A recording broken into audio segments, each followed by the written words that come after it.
अब दोस्तों, अगर सुनने में आता है कि रामायण जैसी एपिक पर एक 700 करोड़ रुपए की फिल्म बनाई जा रही है, तो ऑब्वियसली आप एक्सपेक्ट करोगे कि यहाँ छोटी से छोटी डिटेल पर ध्यान रखा जाएगा।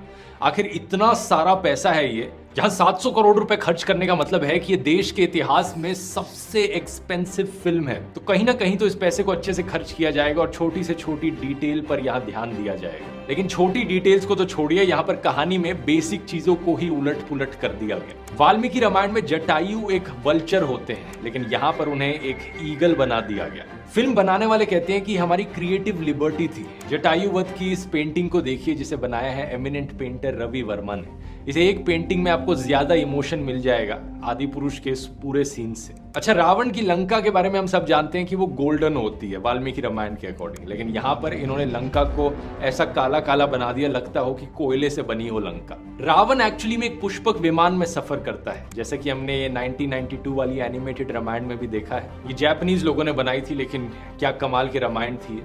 और आदि पुरुष में रावण एक्चुअली में एक चमगादड़ पर बैठ के उड़ रहा है। वैसे ये चमगादड़ ही है या कोई ड्रैगन है, समझ में नहीं आता देखकर। अच्छा, वानर सेना के बारे में हम सबने सुना है। कुछ रामायण के वर्जन्स में यहाँ पर बंदरों को दिखाया जाता है वानर सेना में, लेकिन आदि पुरुष ने तो एक गोरिल्ला को ही डाल दिया वानर सेना में। बताओ, एक गोरिल्ला कहां से आ खड़ा हुआ? गोरिल्लाज एक्चुअली में इंडिया में नेटिव भी नहीं होते, वो सिर्फ अफ्रीका में पाए जाते हैं। वाल्मीकि रामायण में एक मार्मिक वर्णन है कि कैसे रावण सीता का अपहरण करता है, लेकिन आदि पुरुष में सीता बेहोश हो जाती हैं और हवा में उड़ने लग जाती हैं, जैसे कि कोई यहाँ पर इविल डेड टाइप की हॉरर फिल्म चल रही हो। अच्छा, वैसे हॉलीवुड फिल्मों की बात की जाए यहाँ पर, तो कुछ बड़ी अजीबोगरीब सिमिलैरिटीज दिखती हैं, जैसे कि रावण की लंका थॉर की आसगार्ड से कुछ ज्यादा ही सिमिलर दिखती है। और ये वाला बैकग्राउंड देखकर ऐसा लगता है कि टेंपल रन गेम से बैकग्राउंड लिया गया हो। और ये जो उड़ते हुए राक्षस हैं, यहाँ पर ऐसा लग रहा है कि मानो हैरी पॉटर के डिमेंटोर्स उड़ रहे हो। क्या यहाँ पर सही में क्रिएटिव लिबर्टी का इस्तेमाल किया जा रहा था या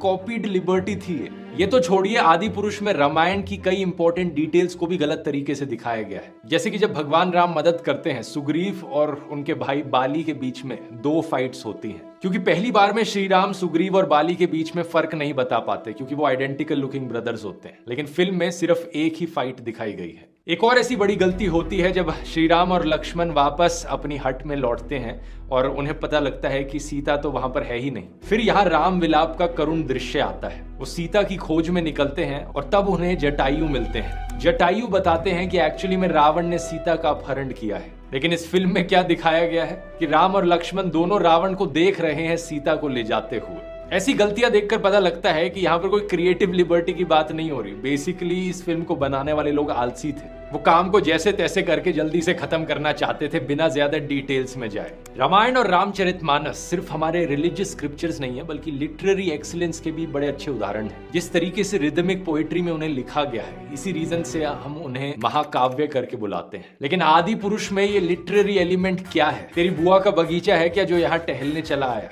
या फिर वो जला दी वाले जैसे डायलॉग्स, ये रामायण में कहाँ फिट बैठते हैं? फिल्म को बनाने वाले कहते हैं कि आज की जनरेशन को देखकर ये फिल्म इस तरीके से बनाई गई थी, क्योंकि आजकल की जो जनरेशन है वो इसी तरीके से बात करती है। अगर ऐसा था तो पूरी की पूरी कहानी को ही आज के समय में क्यों नहीं बेस कर दिया गया? फिर कैरेक्टर्स भी आज के जमाने के ही यूज किए जा सकते। असल में बात यह है कि ये सब बहाने हैं। फिल्म को बेचने के लिए रिलीज से पहले मनोज मुंतशिर ने कहा था कि ये फिल्म टोटली रामायण पे बेस है। उन्होंने कोई भी छेड़छाड़ नहीं करी है इसके साथ। उसको मॉडर्नाइज करने का कोई प्रयास किया है क्या? हमने कोई अलग टेक लिया है? तो इसका सीधा जवाब ये है देवांग जी, बिल्कुल नहीं।